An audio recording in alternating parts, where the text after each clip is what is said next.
This is Alan Farley from FX Empire. Dow component Procter & Gamble is trading lower by more than 2%, despite beating Q1 2022 top and bottom line estimates. Taking a look back, a big rally topped out at the end of 2014, right around the low 90s. That marked resistance all the way into the end of 2018, beginning of 2019, when it broke out and had a very good year, gaining a high return right into the start of 2020, topping out once again in the 120s. Came back and tested the prior breakout during the pandemic decline, took off in this V-shaped recovery that got back to the prior high in July. We got another breakout that took the stock up above 145 level in November. Now it pulled back into March and undercut the prior low or the prior high by a few points before recovering.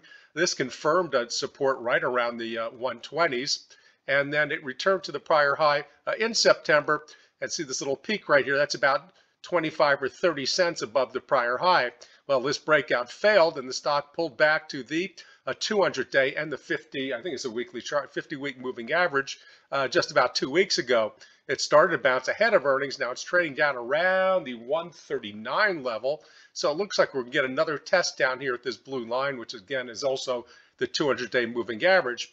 Now, there's a lot of pressure on this moving average here, especially following this failed breakout. However, we do have a weekly buy cycle, so this price action may take time to develop. What I don't see in the next few weeks or even a few months is a legitimate breakout above this 140 level.